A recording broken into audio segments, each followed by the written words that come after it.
Shut up and sit down.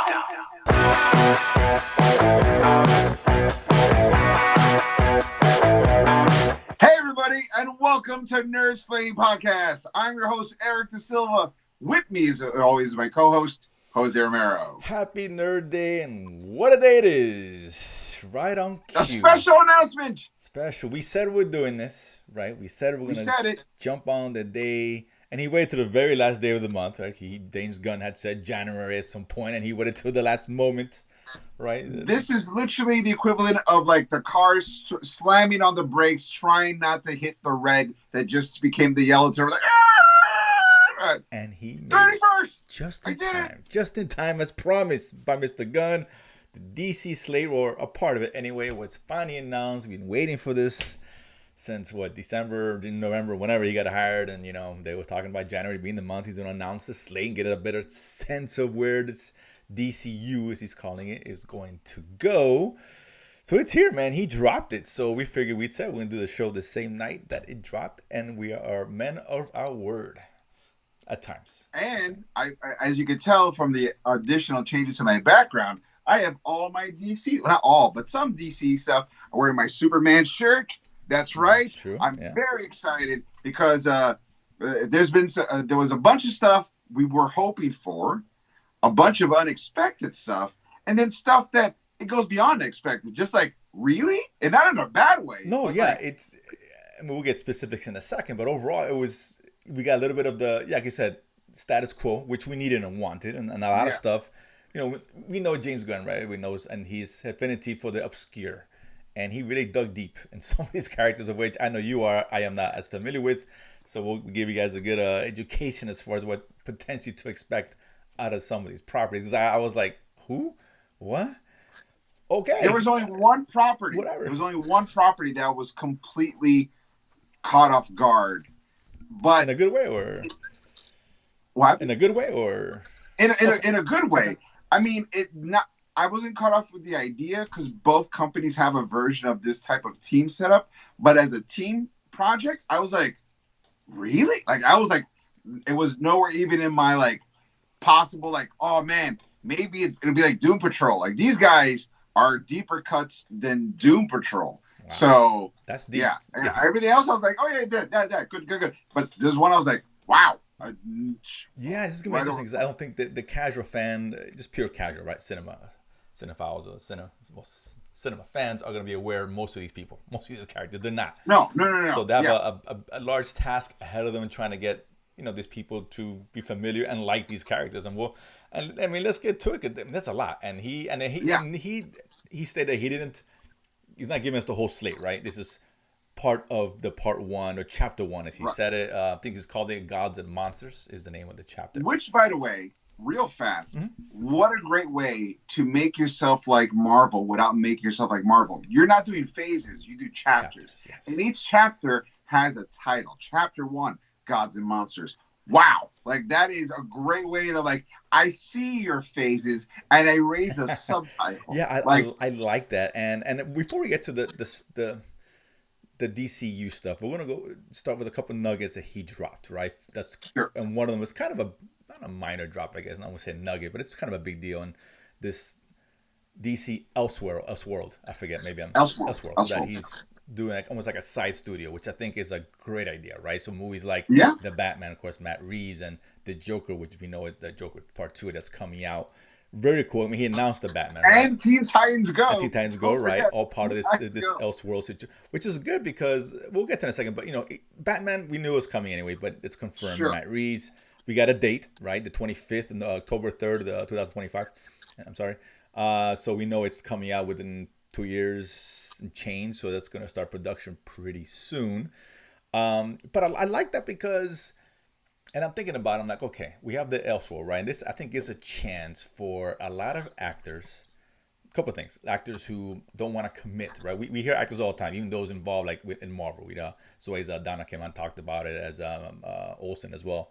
Of course, Black Widow, not Widow, Scarlet Witch, right? Talking about it's tasking to be involved in so many films because you lose opportunities in other movies and all that. And that's negative, right? And which is true. The money's great, I'm sure. But I guess a chance like Joaquin Phoenix, right, who didn't want to sign Doctor Strange because of that commitment, right? Which is why he agreed to do Joker in the first place. We may get more of that from these actors who would like to do something because this is a one-time shot. Give them my money, very cool, and I'm out. And also from the director standpoint, where you're not handcuffed to whatever the plan is for DCU, MCU, right? In this sandbox, I can do what I want. And I think hopefully it gets the other directors, like not but like people like Nolan or Spielberg, for example, right? Just throwing names out, who would say, you know what, I want to tackle this subject matter in this way, and I want to affect anything as far as the big plans. Give us a good story, something cool, different, unique, like Joker was, and let's so I think we'll get some of that, which is really cool. I like that, right? And name it Elseworld, so people know, okay, it's something entirely outside the known DC. Which, if you're a comic book fan and a DC fan, Elseworlds is exactly that. Elseworlds was DC's version of What If. Right, exactly. Yeah. So that's a great way to go. These are just like, what if this happened and not the DC universe? So it'd be cool. People, creators say, you know what, I want to do this and this, and I have to worry about saying, well, can we fit in? Now you can do it, right? And James Gunn said, listen, the focus is story. That's it. Right. Which is the right way to go, right? All these movies are all going to look good, have cool scenes. We get it, right? But the story matters, and we seen something like Black Adam, which I enjoyed, and I think you did too. But the story wasn't all that, right? The story lacked. Him going, the focus is story, really, or is it money? Because Teen Titans Go makes like tremendous amount of money for Cartoon Network, and it's super cheap to make, so you keep that. The Joker, it's about story. It's also about the fact that it won an Oscar and it made like $1 billion. Agreed. So, but it's fair to say that Joker did $1 billion, Black Adam didn't do the math, right? That's what I'm saying. The story was better in Joker than it was in Black Adam, right? Oh, clearly. But also was the acting. But it starts with the story, but you build off that. You have a great story, then people want to be attached to the project, et cetera, et cetera. So I think if there was something that was making a crap ton of money before James Gunn got there, they just grandfathered it, and he goes, "We'll call you Elseworlds." That's all it is. Listen, Batman was successful, so that makes sense, right? But at least again, they can venture out and do all the cool stories that we wouldn't get otherwise. Like Marvel doesn't do that, right? I wish they kind of would go that direction, but it doesn't. They have What If, so they could literally do What If a thing, and that'd be kind of cool too. But I mean, non-animated would be much better. But either way, the other big thing before we get into the slate is he talked about the Flash, and this was interesting. Because, and this is a direct quote from Mr. James Gunn, and he called the Flashpoint coming up anyway, the best comic book movie he's ever seen. Something along those lines. I might be paraphrasing. One of the best comic movies. That's a bold statement, number one. But two, I'm thinking, it's lip service. What else is he gonna say? This movie sucks. But really, did he really have to say it's one of the best he's ever seen? He could have said, I enjoyed it, it's very good, and not go so all in with something which could backfire in his face. Well, I'll tell you why. Maybe. I'll tell you why it's probably one of the best comic movies ever seen.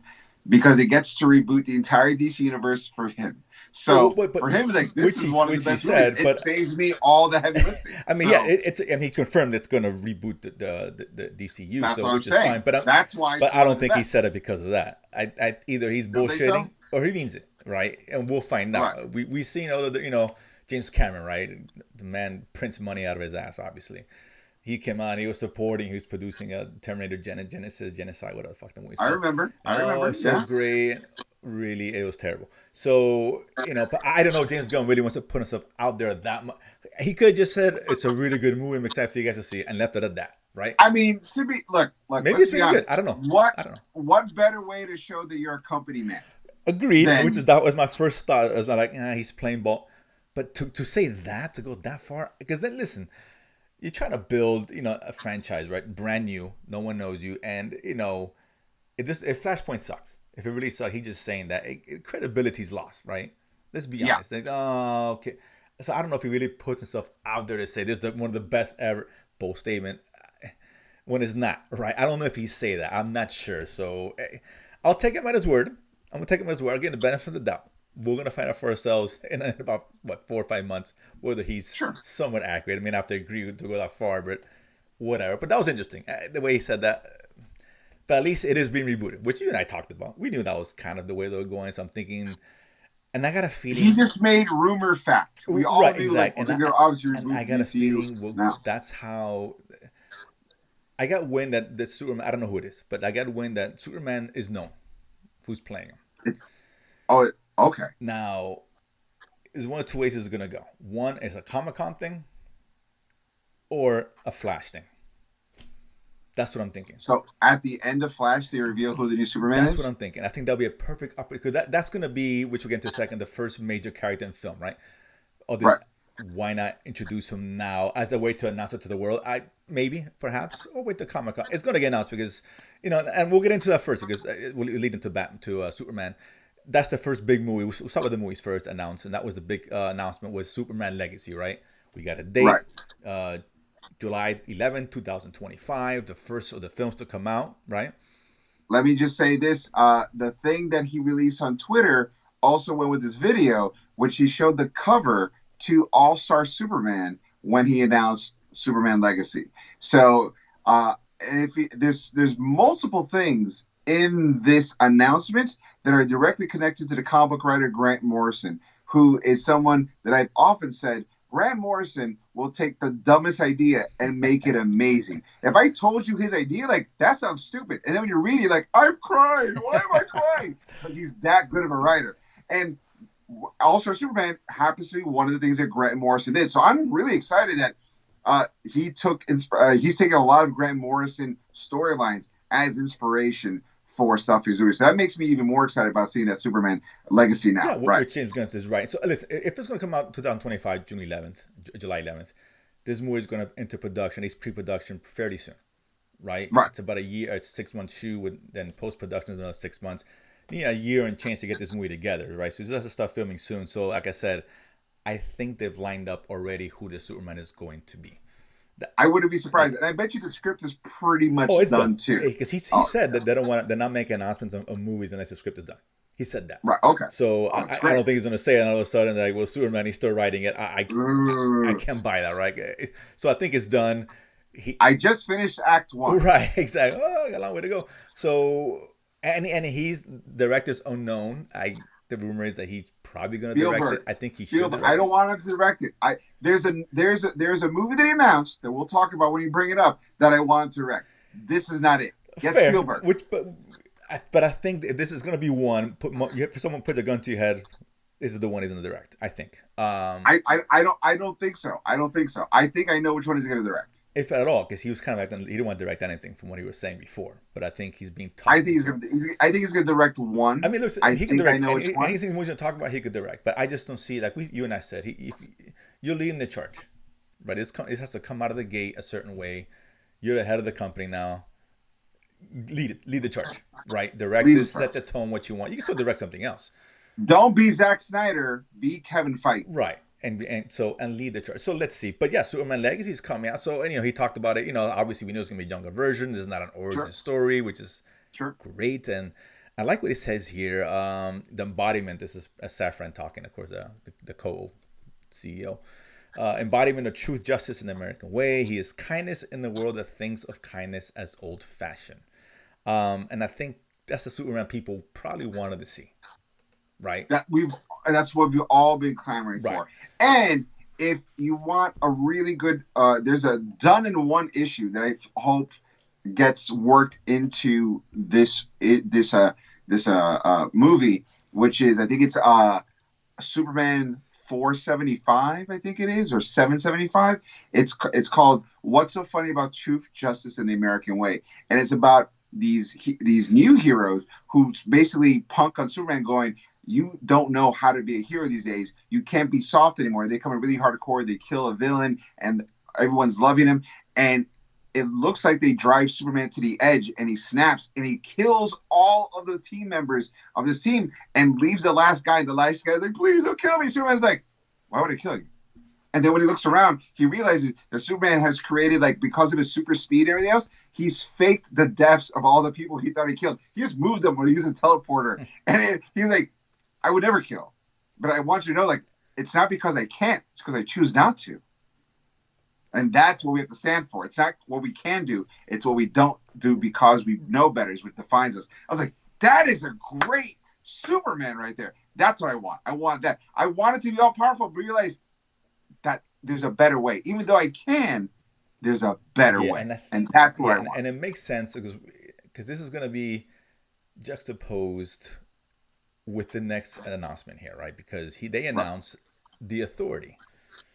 That's the movie I want him to direct. And this one, I don't know much about it, but things that I've heard, I was reading the last few hours or whatever. I guess it's very group of heroes, I guess, or whatever, who do whatever it takes to get things almost like The Boys, right? It's more. It's The Boys before there were boys, right? But it wasn't done as a dark comedy. It was played like it's all the brutalness of The Boys played straight. It's not a lot of joking. And the team is an analog for the Justice League. Remember we talked about it. Is there going to be a Justice League movie? The Authority lets you do a Justice League movie without having to do a Justice League movie. And they have analogs from everybody there. There's a guy called Jack Hawksmoor. He's called the God of Cities. Cities are alive and sentient, and they can talk to him. He talks to them. The cities allow him to teleport between one city to another. He's the God of cities. You have Jenny Sparks, who's like living electricity on a global scale. You have the Engineer, which is picture Iron Man if he was made out of T1000 liquid metal, and it is a woman. Her name is the Engineer. There's a character called the Doctor. Imagine Doctor Strange, but he's also a recovering heroin addict. You have Apollo and Midnighter. Apollo Midnighter is Batman and Superman, except they're gay and they're in love with each other. And Apollo is super strong, and Midnighter is Batman to the bazillionth degree. Midnighter literally will look at any situation and know how the fight's going to play out, and then maximize the number of bones and death he can accumulate during the fight. That's how advanced he is. There's a girl called Swift, and she's a flyer. She's got wings. It's great. You want to talk about oddball characters? You want to talk about over the top violence? You want to talk about commentary? That is James Gunn all over it. No, I agree. But I'm kind of curious to see if they're going to go really to that extreme. I don't know, because this sounds like a rated R film, right? It sounds like the Suicide Squad, right? I get that vibe. I'll tell you what. It's the Suicide Squad meets Super. Right, and I'm thinking, would they go? Maybe they will. I don't know. Are they going to go to that rating? I'm not sure. I say yes. I'd be cool if they did. I'm with you. Every movie is a different tone, but it's all in universe, and that's what I want. I'm super excited. And I think there's one word they're gonna cross on. I think it's gonna be Superman. It's kind of this battle of ideologies, right? Because they're still heroes, right? The Authority. They just do whatever the means justify the ends, kind of thing, right? It's even more than that. Like they're not afraid of like going into like the Middle East and like taking over the entire government because they're assholes. And then like, all right, you guys figure it out. We just knock down the doors. You guys manage the infrastructure, and they take off. But like their stories are so insanely. There's one storyline where there was an interdimensional alien army that was taking over different dimensions. They finally ended up in the Authority's dimension, and the Authority finds out that when they take over a dimension, they don't just take the resources. They kill all the men and take all the women and put them into rape camps so their soldiers can have days off before going back to the front line to take over other dimensions. Like, it is bananas, insane, extreme. Stories are incredible, but completely over the top, super violent, super dark, and so well. Like, I'm really excited about this. No, yeah, I'm incredibly intrigued, and I've heard ideas like, maybe this could be when they do a Justice League, it'll be maybe up against these guys. I don't know, right? Maybe something happens or whatever. You could do that. It's possible. Honestly, it's possible. If the Justice League went up against the Authority shouldn't even be the big bad of the movie. They should be like an act 2, like a mini boss to the bigger thing. Right. That's how I would have played it. Yeah. That's a really interesting choice, and I'm sure most people don't know who the hell Authority is. Let's be honest, right? Which is fine. This one, their spaceship is powered by a baby galaxy. I mean, it's just crazy. Like, it's all over the top. No, it looks interesting. I was reading about it. I was like, that. This sounds very cool. And again, something I don't think you and I are expected to hear that anyway. That's cool at all. Once again, this is one of those I was really surprised. It made sense because we talked about it, like, how do you do Justice League? Are you going to do a Justice League? This is how you get. That's the cheat code to chapter 1. you get a Justice League without doing Justice League. Right. No, it's definitely new, unique. So I'm really curious about this one. Absolutely. I can't wait to get more info as far as casting. They'll get into that down the road, of course. It's probably too soon. And the two toughest gay characters you're ever going to put into spandex fighting. It's great. It's wonderful. Awesome. The next one, this is again another kind of surprise, and that's The Brave and the Bold. So this is the introduction of Batman, the Batman family, right? Focusing on one of the Robins, not your typical Robin, but what is it? Damon? It's the current Robin. Right, Damon, who's more of a...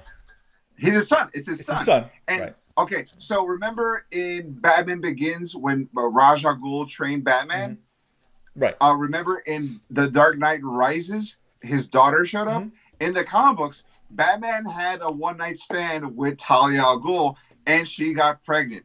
And then she had the baby, they didn't tell Batman, and then trained him in the League of Shadows. So this kid from birth has been taught to murder in every which way, in every violent way. And then when he's like 11, and he's like a world-renowned assassin, at 11, she shows up at Batman's Batcave and goes, "You raise him." This is you. I mean, I like James Gunn described him as our favorite Robin, a little son of a bitch, is what he. He's the biggest. Okay, do yourself a favor, guys. When you're finished watching this episode, if you go to HBO Max, there's an animated movie right now called Batman Superman Battle of the Super Sons, where Jonathan Kent, Superman's son, meets Damian Wayne, Robin, and they have an adventure. First of all, animation is beautiful. I was blown away how good this thing is, and it's super fun. And if you want a crash course into Damian, that's what you do. Watch that and get super psyched for this movie, because if they do that to there, oh my god, it's going to be the most violent kid movie ever. Yeah, and it's going to be it's very Spy Kids with all the violence of El Mariachi. That's what's going to be. Okay, I mean, and this really opens the door for like Nightwing, for example, or Red Hood, because I mean, they can go the route where, I mean, he's the newest Robin, but that establishes the fact the other Robins are in this world, right? Of come and gone, or whatever. Clearly, I guess they don't have to go that route. They could just, this could be the only. Think of it this way: whatever. If he shows up at 11, maybe they age him up to 14, right? Right. But 11 to 14. Oh, maybe you can do 16. Batman has to be Batman at least 5 years prior to be a good enough Batman to get the attention of Ra's al Ghul, and then after having that one-night stand, go back to being Batman for another 14 years. So in that time, you could have at least 2 of the Robins in there, if not all. Right. 3. So that possibility. So that's interesting. But which now goes to the point where, okay, it seems like we're not going. Matt Reeves' Batman, we got that. This is going to be an older Batman. No, I wouldn't say older. You could put Batman 39, 40.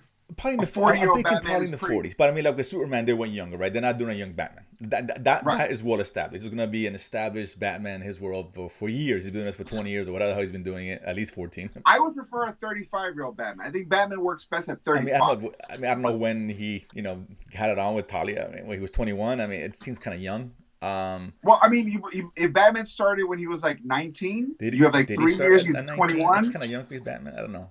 I think that's when originally. Remember, he didn't even go to college. I mean, it just depends on what route they go. But I'm thinking now it's going to be. It just makes more sense someone in the 40s. It's more believable in the 40s. You go a little too young. I think it doesn't make sense. I'm afraid of going the Ben Affleck too old of Batman. I don't want an old Batman. It depends what because if they have. The only reason I say that's because you have a young Batman established in Pattinson, that version of Matt Reeves. Right. They're trying to kind of separate themselves from that, given an older Batman, and focus more on the Robins, the Nightwings, and Batman's kind of like the overseer. You know what I'm saying? Like what Michael Keaton would be in Flashpoint, that kind of thing, right? He's not the main guy. He's in it, in that universe, but it's going to be more around these other... That's what I'm thinking, potentially. But that's interesting. I didn't expect that, to be honest with you. We knew Batman was coming, but not in this way, right? It's not a Batman. It's more going to be a Robin, right? Am I wrong in that? Sure. Okay, fair enough. All right. But I like the idea of Brave and the Bold because that's always been a title that DC uses. Where the Brave and the Bold is the equivalent of like the Marvel team up, which was always either Spider-Man or the Thing, which were the most classic popular characters, interacting with all the other equal level B tier or C tier heroes and villains. Okay. So doing Brave and Bold, using that as a Batman and Robin option, I mean, I would have preferred more of maybe the Cape Crusaders. I thought it would have been a fun move, or dynamic duo. That would have been a cool. But Brave and Bold works, And you can do a lot because Brave and the Bold as a title allows you to kind of open up the entire DC universe to whatever experience you want to do. So it works. Okay. I'm not 100% sold on the title, on the name of it, but I like the idea and I like what they're going to set up. Title's a title at the end of the day. Let's see what the content Sure. is, right? Sure. This next one, we get Supergirl, right? Which surprised me. I didn't think we were going to get this Dude, early. Woman of Tomorrow, to be more specific. But go ahead. I know you want to. I'm just super excited. Please. I literally bought that trade for my daughter on her birthday. It is one of the best comic books, not the best Supergirl, one of the best comic books I read last year. Okay. It is 8 issues, and the best way I could put it is like it's Star Wars meets John Wick, but for Supergirl. Wow. Okay. Supergirl goes to a planet because she turned 21, and that planet has a kind of a red sun, so she's allowed to get drunk because the yellow sun won't let her. So she's getting drunk. She meets a girl who wants to hire Supergirl because some dude killed her dad. Finally, Supergirl's like, I don't want to do it. Finally, Supergirl gets talked into it. She goes to get the guy. The guy escapes, and the guy kills Supergirl's dog. And then Supergirl goes like, we're going to get this guy. And they go on this entire space adventure finding this dude. It is beautiful. It is haunting. It is sincere. It is violent. It is earnest. It is incredible. And here's the big kicker. I'm not sure if your notes showed this or not. Tom King, which is the guy who wrote that book, is part of the writing team for the project. I'm so wow. Yeah. I mean, it sounds interesting. I mean, they talked about it. I guess obviously, we have Kal-El raised by loving parents, etc. She was raised in some rock, like Kryptonian rock, I guess, or whatever, and saw for 14 years I went around her dying in terrible ways, and I guess ends up going to Earth, whatever. So there's gonna be this is not the Supergirl we've known, right? And other iterations of it. But when most people think of Supergirl, it's not what you know at all. Supergirl is actually known as like the angry one of the Kryptonians. Like she's like, remember I think we joked around about like when they made the Colombian actress Supergirl. I was like, of course, Supergirl's angry. Who have you ever met? You've never met an angrier woman than an angry Colombian woman. Like that is like when you got to keep your head down because things are about to go bad. So I'm really excited about that. And once again, angry Supergirl, apply that to that John Wickness of they killed her dog. So now she's going after a dude who killed a little girl's dad and her dog. It's all. Yeah, this is very interesting, and it's kind of with. Like Superman seems to be at this point almost like an outlier in terms of what they're giving us. Superman's going to be the Boy Scout, which is what we want to see, right? But now we got the authorities, darker, Damon, darker, Supergirl seems dark. Supergirl, interesting, very right. not as dark as the Authority, but right. But it's more. Like I said, she tries to be Superman, but she's got that temper. Right, she's got the edge to her for obvious because the way she was raised or whatever the case is. Exactly. This isn't the CW version of the damn Supergirl. No, not at all. That's for damn sure. Not CW at all. And I think that's what more people would assume when they think of Supergirl, they might think of her or whatever. Right. This is not it. So I like that. I think that's really cool. And definitely. She tries to be like that, but every once in a while she slips, and that's what I like about it. Right, prevents her from being what you expect her to be, and she's not Superman. This is not the same person. Just a female version of no. This next one was very interesting. Swamp Thing is the last of the films that he announced. Taking a swing at it. I liked the show when DC had it. I know they canceled one episode, they let it run, but whatever. One season, yeah. Interesting choice. He kind of alluded to the fact that it wasn't going to be a full part of DCU, but he's going to be interacting with the character. I heard it is, because he said everything is, but it's not going to be in the middle. It's going to be more to the side. Right. But what happens there does affect the general narrative it's of the part chapter. of it, but at the ssame time, it's different, I guess. And it's going to be more of a horror film, which I am absolutely all for. I would love to see. Super excited. I would love to see James Wan do this. I couldn't ask for somebody better. Who knows? I think you're right about that. I think James Wan would knock it out. Absolutely perfect for it. So we'll wait and see. Maybe Del Toro always want to do a Swamp Thing. I wouldn't mind that either. Now, you know what? As an outlier, I just saw this movie a few months ago. It was really good. Did you watch that movie? It's on HBO Max as well, called Barbarian.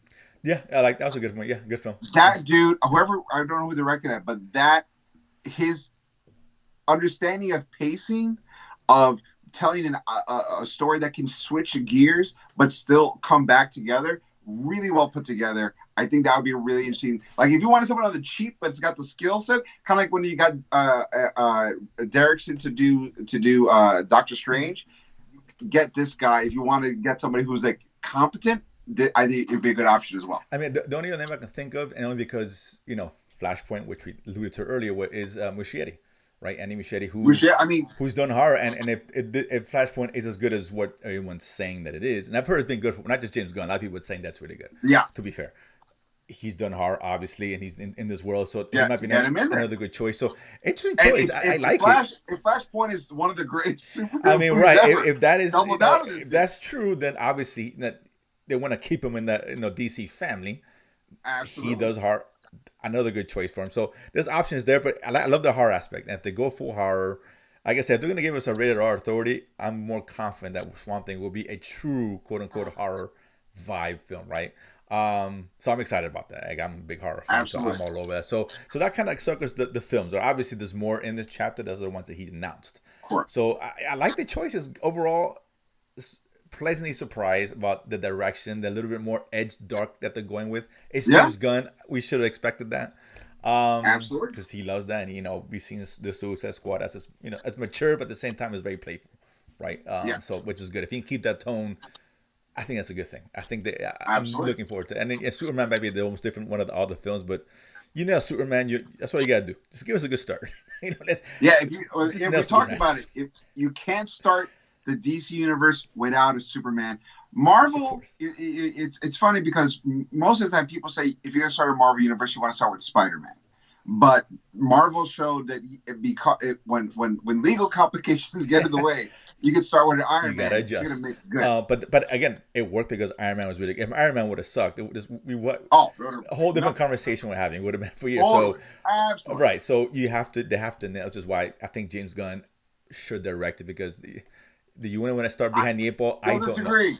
Know. Still disagree. Listen, I prefer it, but Spielberg's not doing it. That's not going to happen. He had a meeting with him. There's a chance. There's a chance. It's not happening. But that being said, this is your baby, right? This all hinges. If it's great, you're the man. If it sucks, James Gunn isn't worth. That's how it is. Do you really want to? Do you really want to leave that in the hands of somebody else? I don't know. Right. So that's what I'm saying. In terms of importance, he should direct it. I agree. He's more suited for the authority. I agree totally. And it's fine. I'll say this real quick because, and this is a footnote that came out last week. Jason Momoa. I guess he came out of a meeting with James Gunn and Safran the other day, and he on Twitter he's coming out of the building, and he's like a little kid on Christmas. He's all excited and oh my god, what a great meeting, and he was just like so hyped, and he couldn't say why, but he put it out there on Twitter. So obviously he is, the rumors of Lobo, which maybe, I don't know. Which, I mean, listen, maybe. Supergirl is going to be in space. Lobo in space. Maybe. I don't know. But, I mean, just out of the slate, we know. Let's assume that he's excited about something currently right now. He's very excited about something, right? What could it be? What do you think? What do we know right now? Like, what fits him the best right now? I honestly, I think Supergirl. I think he's going to be Supergirl, and Supergirl is going to be the backdoor entrance to Lobo. Just like when you watch Black Panther, and it's a backdoor entrance to Namor. I feel like to be one of those things where he's, and Namor maybe not, because Namor was the antagonist of the movie. Sure. But if you want someone you almost, you know what, Ironheart. Ironheart was part of the movie, but she wasn't an integral part of the movie. Lobo could be that for Supergirl, and then, or even the Authority. You could have him go up against the Authority as well. Both those things are options. Guess I'm going to throw a dark horse in there, and this is all right. I don't know why I'm thinking this, but Batman. I don't know. What do you mean, Batman? As Bruce Wayne Batman, I have a feeling. No way. I'm just no. Listen, he can't. You don't come out as being excited because you're an Authority. You're not. You don't come out excited because you might have more. I don't see it. I mean, other movie, and then that's gonna launch to another movie. But I'm just saying, just we know now. I guess he's at the right age. I have a feeling. I have a feeling. I don't know. I just throw it Jason Momoa is too charismatic to be serious. Maybe, but listen, give him a chance. Let the man act. I don't know. I'm just whatever, right? I just had a feeling. Let the man get white makeup with black patches over his eyes and let him be Lobo. Lobo is an obvious choice, and it could very well be Lobo. And it probably is. I'm just throwing a little wrench there. That's all I'm saying. I feel like something you say when you're high and you don't know what's coming out of your mouth. Well, like, if that shit comes out, you're like, God damn. When that shit comes out, you're gonna see, new Batman. Cut him off. Just cut off. He's not Superman. That much we know. But yeah, we know that. But either way, so let's go to the TV side because they announced, of course, a few things off the TV side, which all connects. James Gunn talked about all these games and the TV and the films all be interconnected with the big storyline. Even in animation, which we'll get to in a second, those characters who did the voiceover are going to be the actors when they bring them in real life. That's super exciting. Which is really cool, right?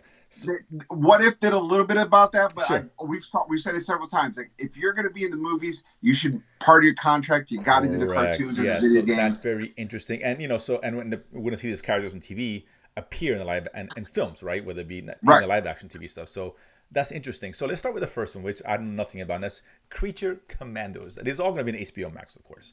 This was the one that caught me off guard. Okay. And not because I was like, oh my God. Like, I've heard, like, Marvel has their version of it, and it's usually referred to as the Howling Commandos, which is the supernatural wing of the Shield, or they've been known as Armor, I believe it is, and it's like the Shield of mysticism. But it's all the there's a couple of people pointed this out on YouTube. Creature Commandos is essentially Universal's Dark Universe. But in your face, we did it. You couldn't. Like, it's not even their main idea. That's how much you're telling Universal. Like, leave it to the professionals. You stick to this. We'll stick to making interconnectivity work. Agreed. And that's so. It's all the supernatural and a left turn Weasel from Suicide Squad. Right. That was the one that caught me on special. I was like, really? Okay, cool. Well, the Weasel, I'm glad James Gunn's brothers got work. The Weasel from the Suicide Squad, not the original Oscar-winning Suicide Squad. The Suicide Squad, right. There is an Oscar-winning. Let's give Suicide Squad some respect. That's true. Oscar-winning. It's a weird thing to say, but it is Oscar-winning. That being said, so he's in it too, so that's interesting. So it makes sense why he chose this project, I guess. But it's animated, which, well, obviously, it appears we might get the live action of these guys at some point. Right, or whenever. Yeah, which is cool. So that was an interesting choice. And they look great, and the art style looks really cool. And you got Frankenstein, you got like a Black Lagoon lady monster. You got looks like there's a lady Frankenstein. There's probably there's a dude who's first of all, that dude on fire does look like a little bit like the dude who was on fire from the original Suicide Squad. I forgot his name, El Diablo, whatever the fuck his name was. Oh, the Oscar-winning one. Yes, correct. Yeah, the Oscar-winning one. So there's like a fire dude there. I thought that might have been him because I saw Weasel there as well. So there's a lot of classic iconography of monsters that you've seen or versions of something you kind of are aware of. Cool. I kind of like it. So I would love to see them. They all look cool enough that they could work in live action. You wouldn't have to have that big of a switch. That, if they made a movie, Guillermo del Toro. Like, get him. That would make sense. Who's always expressed an interest in the Justice League Dark, for example. Justice League Dark. Right. He's talked about that before. So and there's such oddball designs that I think he would have a lot of fun. Yeah, absolutely. This is like his handprints all over it. And because I don't think I'm reading here that I guess when in comic books they were fighting Nazis World War II, right? Obviously, I don't think that's going to be the case here. I mean, listen. I don't know. If 2020, if 2016 through 2020 taught us anything, there's lots of Nazis. Well, fair enough. It doesn't matter what Nazis and not the old ones. There's a lot of Nazis. Fair enough. So that's an interesting take and an interesting choice. The next one, not surprising, was of course Waller, right? Of course, Amanda Waller from Oscar-winning Suicide Squad and the Suicide Squad, and saw her in Black Adam. And Black Adam. One of the few characters that didn't get the axe. It looks like it's remaining from both regimes, which is interesting. So obviously it's. I mean, I think there's a project which James Gunn's working on before he even get hired as this. Well, he did say it's going to be a sequel spin-off to Peacemaker, right. But much darker. It doesn't get darker than Amanda Waller running the organization and like how those black op missions are going. So yeah, it makes sense. And this is the one that's going to be produced by, of course, the creator of Doom Patrol, the series. Yes. You and I talked about before we came on air. So which That's a good thing. That's a great thing, right? Because we love Doom Patrol. Listen, if you want to talk about a clever, entertaining way to deal with psychological issues and human trauma in the context of superheroing, it doesn't get. That is a unexpected but a perfect choice for someone to be part of this project and produce it. Absolutely. No, yeah. So this could be, especially if they cross over with Peacemaker, which I hope they would, because Peacemaker is awesome. I think Peacemaker's got a guest star in it, maybe like the last episode. Yeah, maybe begin. Who knows? Depends what direction they take. But he's gonna appear here. I don't see why they wouldn't. This next one, this really gets me excited. Lanterns, right? Of course, based off Green Lantern Corps and all that. And this is one where we even talked about if we're gonna get Lantern movie or whatever, because there was a series that was gonna be HBO Max, which they can. I think that they can. They're still doing it, but their own version of it. Right. And we're talking about how Jordan Stewart, who's it going to be? It's going to be both. Why not, right? Satisfy all the fan base. You want one or the other, you're going to get both, which is cool. And they're talking about it's much in the vein of True Detective, which... And mind you, I'm super excited about that because True Detective is a great series. Even season 2, the people poo-poo on, it's not a big fan. It's still good, but I like 3 a lot. It's still good. And 1 was spectacular. So yeah, 1 is spectacular. 3 is great. 2 is good. It's not, but I don't think it's this horrible thing. But I digress. Either way, what I'm trying to say is this: what I don't like is people saying, "Oh, they're doing a buddy cop." True Detective has never been a buddy cop movie. It's not. Or series. Not at all. It is tragic. It is depressing. It is intense. It is about the trauma of being a cop and what it does to you while you're trying to do the right thing in a world that's not right. That's what True Detective is. So get buddy cop out of here. This is not another 48 Hours. This is not Rush Hour. This is not any of that. Weapon, and I like all those films, mind you, but it's not that. This is Matthew McConaughey looking into a little mirror, just looking at his eye because he's on the precipice of trying to rationalize, should he kill himself today? Like, I want that. Yeah, and Green Lantern? This sounds holy crap. This sounds great. And Saffron he wanted to say this plays a big role leading us into the main story that we're telling across film and television. So they're investigating something that goes on, across the universe, right? Which is what they do, right? They're policing the universe, I guess, right? Am I wrong in saying that? So they're investigating the mystery. So this is going to tie into to the overall. So this is where they start introducing some of the cosmic elements, I think, because I don't think besides maybe Supergirl, there's no cosmic elements yet. No, Supergirl is and that's as close as we can get. Authority flirts with cosmic elements because they do aliens and multi-dimensional stuff. Sure. It's all the big if they go that route, which I think they keep it slightly more grounded than that. But I think for Authority, you got to go. I don't know, maybe I'm just guessing. But this is the one that's really introduced that cosmic element, right? Which James Gunn loves. So it makes perfect sense as a series. Is great because you have to sit there and do. We don't need origin stories. We don't, right? And a story like this, like True Detective, okay, just put us in there. Let them do it, and we can learn about the characters as they take this journey, whatever they're doing, right? That makes perfect sense. Excited about this. And I hope, my only concern is the budget, because Green Lantern is a lot of effects heavy. It should be. I'm hoping they don't. But here's the thing. If you're doing detective work, like for, say, a murder, you don't have to do crazy big budgets. You can do a lot of investigating. You could do a lot of figuring out clues. It's still Green Lantern. You're in space in the galaxy, so there's going to be something behind in terms of post production that it should hope. And this is HBO. HBO is not cheap, right? They put money in the show, so I hope that's the case. If they make it feel as on a budget, if they make it feel like the Mandalorian. On Mandalorian budget, I'm okay with that. Sure, for season 1. I'm fine with that, yeah. Because it feels like you're in space, but they did it smart. Right. No. That's exactly. Did. So, and I think that hopefully that will be the case. So, right. Really excited about that. A couple more, and this is an interesting one. Paradise Lost. That caught me by surprise. Yeah, this is based, and I know it's a comic, but I think it had Wonder Woman, but this won't. This is going to predate the existence of Wonder Woman, right? And Themyscira. But it is part of the Wonder Woman's mythos because it happens in Themyscira. Right, it's going to be known as Paradise Island. Yeah, he calling it a Game of Thrones-ish story. That's good already. Interesting. It's really about the political and intrigue behind a society of all women. What's the origin of the women? The ugly truth behind all that. So that's interesting. A lot of scheming, different power players in that society. Are they going to explain why all these Greek women sound Israeli?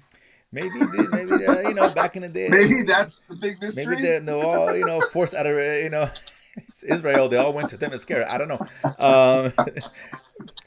but religiously persecuted. So it sounds interesting, right? I mean, it sounds cool. I mean, you throw in Game of Thrones, that's a lot. That's a mouthful, but That's a big it's a big statement. That's statement, a big right? It's a statement. big statement. It's a big So statement. I don't know, but it's interesting. All, It's like all I'm saying is I look forward to those sex scenes. well, that's a fair point. Now, if you can do that, you got me from the beginning. I don't. Like if you're gonna say Story it's like Game be of Thrones, damned, I'm damn like, it. really? Who cares? Really hot women on an island, Game of Thrones? I'm listening. Everybody wins. Everybody wins. That's all I'm saying. So that's a very good point. Like that. I'm on. It's my favorite show already. This last one here, Booster Gold. Interesting choice. I'm super excited about which I'm familiar. I think it's more comedic. Was it some guy from the future like comes back in time? Here's the thing about Booster. Okay, so I'm gonna give you a context to it. So if you are a Flash fan, Flash has two major villains from the future. One is Earbot Thorn, known as the Reverse Flash, the Flash in the Yellow, who grew up in a world where in the future where everyone idolizes the Flash. Flash is one of the greatest heroes of all time, and he gets powers, and he is mad that he's never going to get the credit that Wally gets, even though he feels he has a better control of the Speed Force than Barry Allen or Wally has. So he comes back in time to destroy the Flash because he knows he's never going to get the respect or the credit that the Flash gets. Eventually, they even reveal that he's responsible for killing Barry Allen's mom. That triggers him to be the Flash in the first place. So it becomes very Ouroboros, the snake eating its own tail. The other Flash villain is a guy called Abracadabra. Abracadabra is a guy who you originally think is a magician, but he's not. He's from the future, which his tech is so advanced, it makes it look like magic, right? So take the concept of Abracadabra and then apply it to an idiot. He is from the future. He's a nobody. He gets the opportunity to go back in time, and so he loads himself up with a bunch of tech, like common tech, like our version of an iPhone and like Google glasses and a lighter, and then imagine going that to like the 1800s. You'd be a wizard, and so that's what he is to us. And in the comics, he not only becomes famous as a hero, but he literally starts to sew like. He starts doing like logo and sponsorship deals with a bunch of companies. So he's going into battle with all these company logos around his costume because he's become an influencer essentially of superheroes. But I like the take of like it's the imposter syndrome of like I don't deserve this, which is right. He doesn't. He's not doing this in spite of it. He's doing it specifically because he has an advantage that he came here to take advantage of. So it's almost like taking the principle behind convincing people to invest into Bitcoin, but being a superhero. Like I have nothing, but the idea of having something should be enough that allows me to do all these things, but I probably shouldn't be doing this. And my favorite part about it is that in the comic books, Booster Gold's best friend is Blue Beetle. Now, in the comic books, his original best friend was Blue Beetle Ted Kord, which was the Blue Beetle before the Jaime Reyes Blue Beetle, which is coming out in the movie now. But they have also teamed up as well in the comics. So I'm kind of excited because Booster Gold comes out, Blue Beetle movie comes out. You can link them up and make that pair right there. And James Gunn alluded to the fact that, and that's good. I mean, I wasn't like super looking for Blue Beetle, but just the symbolic nature behind that Latino, right? But I think he's in confidence now that I think he said that Blue Beetle will be part of DCU. So yeah, him, Shazam. They said that they have openings for Shazam, right? So that which leads a lot more confidence, like what they see in Blue Beetle, right? Otherwise, they would say forget it. So yeah, this makes perfect sense. Now, okay, Booster Gold maybe if in the future partnering with Blue Beetle in another film or TV or whatever, right? You could do their Justice League could be almost like Justice League International, which is a Justice League version of the Justice League in the 80s, which featured Batman, ta-da, Booster Gold and Blue Beetle, that's where they became friends. Green Lantern, but it was Guy Gardner, which is the only redheaded Green Lantern in the universe. who's a total asshole. It's great. I love him as a character. And a bunch of other second stringers, but you could change those second stringers to like a Superman and a Wonder Woman and a Flash. But you could have a mixed match of like ridiculous characters and like A-tier characters and build the Justice League out of that. And it'll be completely different than what we've seen before, but very much in the spirit of what's been in the comics. It's one of those subtle master strokes because you're establishing Green Lantern, you're establishing Booster Gold, Blue Beetle, Batman. It's all there. Superman, you have a Justice League there that's going to come out, but in a way you wouldn't expect it, but very comic accurate at the same time. It is almost like a sleight of hand magic show where you don't really happen until like boom, eggs, and you have like 6 of them in hand. That's what it looks like. Yeah, because I mean, obviously this is only part of chapter 1 or whatever. You know, they're gonna other movies associated with chapter 1. So Wonder Woman absent here as far as the character. Aquaman, I'm not sure what the fuck is going on with him. I don't know. Maybe more is happy because he's going to continue. The movie comes out this year, and so they said that those 4 are going to set up this transition from old DC to new DC. So right. So who knows? So, but there were notable big names that you expect to see as far as Aquaman, part of the staple of DC. What we know, obviously, and even Flash. I don't think Ezra Miller's going to clearly recast. They're going to recast. I mean, recast. So yeah, let's see. Like I said, maybe the new Flash will be at the end of this film. I don't know. Do you think because Michael Keaton's in the Flash that they'll introduce Batman and Damian at the end of the Flash movie? I don't know. I don't know if we had like a release date. I would say yes. I just have no idea because we're looking at maybe 2026. That's kind of far out before this movie comes. I got a feeling that we're going to get only 2. And 2024 is Joker, which is an Elseworld. And I think that's the only thing we get in 2024. 25 is Superman and Batman the same year. That's awesome. And it's the Batman of Matt Reeves. But that's right. Because you have Batman coming out in 2025, you could establish him there. It's possible. In a tease back end. It seems kind of soon to cast already. I don't know if the movie's. Because I just don't know when the movie's script coming. is done. Because they said, like you said, they wouldn't announce the script is done. No, but for Superman, that's it. Oh, for Superman. Well, even then, you could introduce them. Which is why I said you can introduce Superman. I think make more sense to introduce him there. Yeah, because that's the one that should be done. If it's not done, it'll be done by then. I'll tell you right now. I just figured because it's like apparently 2 or 3 Batman in the Flash movie, might as well. It's possible, I guess. But I think money down, it would be Superman would be the odd man out, the odd man to go with as far as I think that's the one we're gonna get. I got a feeling. Maybe Supergirl's already in it, so I don't know. Maybe. Whatever. I know they do a bunch of reshoots, so hell if I know. And they got time to do more reshoots, right? I mean, the movie comes out in 6 months. Quick little shots they can add to the film, very easy. I don't know. Maybe there's lots of Warner Brothers. Just go in there, do a quick thing, bring him. So, but my money. He doesn't even have to be in a suit. He could be just Bruce Wayne, like the Bat signal comes on. It's possible. So I don't know. We'll see. But I think Superman is probably the best bet in terms of for sure. I mean, not that he's gonna come out for sure, but I'm saying that would be the perfect time to announce Superman. Put him in flight. They're rebooting it, and who are they gonna start with anyway? Superman, right? He's the first out of the gate, right? Maybe some of these shows may come out earlier, but even James Gunn said it starts with Superman. So why not introduce him then while you're rebooting it? Boom, here's Superman. That would be a cool way to introduce it. I think that'd be the best way to do it. That'd be pretty dope, right? The end of the film, credit scene, or whatever. I don't know. That would make sense. Obviously, time will tell. But from what I hear, there's already been casted. So I'm super curious who is going to be Superman, right? Because that's the one everyone's going to be like, what that guy? Oh my God. And they should have kept Henry Cavill and blah, blah. Here we go. I mean, clearly they should have, but we're that ship has sailed. So. Oh, I know, but people are going to complain about it anyway. That's what nerds do, right? Let's be honest, right? They're going to be on Twitter. Oh, you heard that guy? Robin Pattinson's terrible. Ben Affleck sucks. The important thing is by keeping Amanda Waller, they're keeping the Snyderverse alive, and that's all. They're still there. They can't get rid of it. Everyone hates Snyderverse, but they won't let it go. They won't let it go. I don't get the HPV of the comic book universe. Snyderverse lives on through James Gunn. At the end of the day, it stays around forever. Oh, it's the worst thing I've ever seen. It's still there. I mean, still there. Whatever. Snyderverse is a part of the new DCU. Who would have thunk it? Yeah, which is the only odd thing is that part of the wall. That's the only odd thing. Like, if you're gonna get rid of everything, I don't know. We just want to get rid of her. I guess I don't know. Whatever. There's a different version of her. I doubt it, but it wouldn't make sense. A different version of her. She is who she is. You change her, it's not the same character.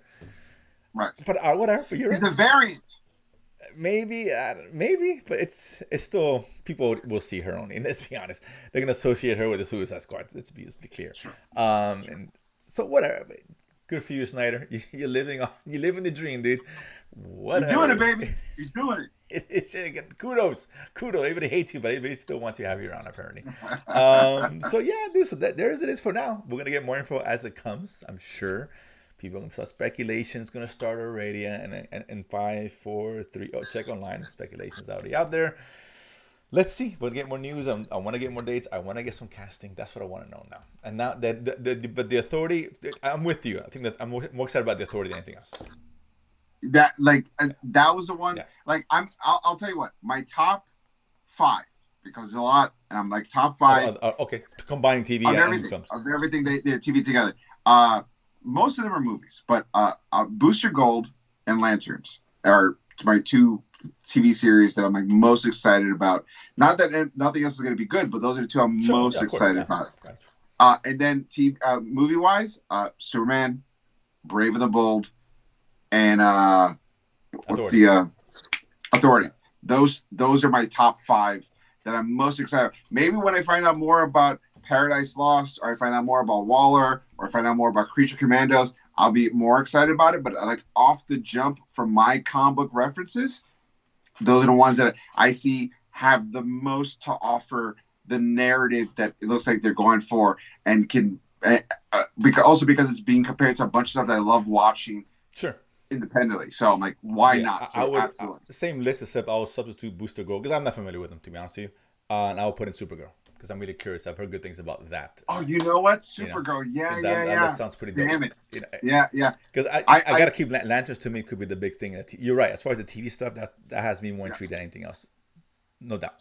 You know what? I forgot about Supergirl, and that is a really good one. You just said it, and I remember the comic. Like, oh my god, the comic is so good. Jeez. Yeah. Right. Again, for me, I might have to drop Booster and put Supergirl on that one. You're right. Yeah, you're right about that. As long as they're all good at the end of the day, who knows, right? I just listen. I just focus on Superman. Just get it right.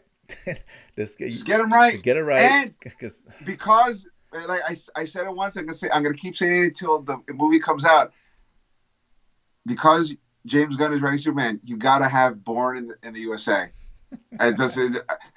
It's just, and it only plays. It plays when he's growing up on the farm, and it plays at the end when Metropolis and the world has accepted him as a human being, and then it plays again, and it just kicks. Like, it's the perfect way to end, and then that fades off into the original Superman theme.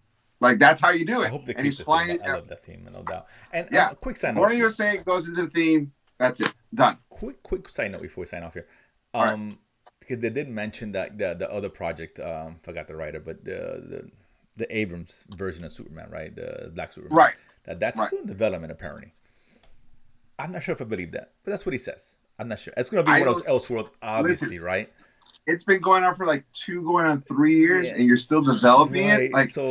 Like Ta-Nehisi Coates in this time has written an entire run of Black Panther, an entire run of Captain America, and he wrote like a novel. Like, what are you developing? Like, what can he get right? The guy's a prolific writer. Some doesn't pass the smell test. So I still don't think we're gonna get that, which is I'm fine with. I really am. I didn't like the idea to begin with, so whatever. I mean, like I said, it fits in the Elseworld mode we talked about, and they can do their own thing, and that's not going to affect. Fine, but whatever. But I just find it funny that they kind of, that's been in production. We haven't heard anything about a peep about that. It's the first time we heard about it, probably like over a year, almost 2 years. The first thing you heard that it's still in the ether. That doesn't somewhere. Only because Ta-Nehisi Coates is such a great writer. I don't believe it, because he's probably nailed out like 12 versions of the script already. What are you still working out? What's going on? Yeah, exactly. Some things. I mean, obviously Warner Bros. Has been in peril with new management, so maybe that's delayed everything. I don't know, whatever. But they've had It was announced like 2 years ago. Are you ago. telling me the checks haven't cleared? Is that what you're trying to say? I don't know. Maybe it's an escrow somewhere. The deal, I don't know. Some signatures missing. A couple initial here, initial there. Why does the date of the check say 2024? That's where you're allowed to cash it. You gotta.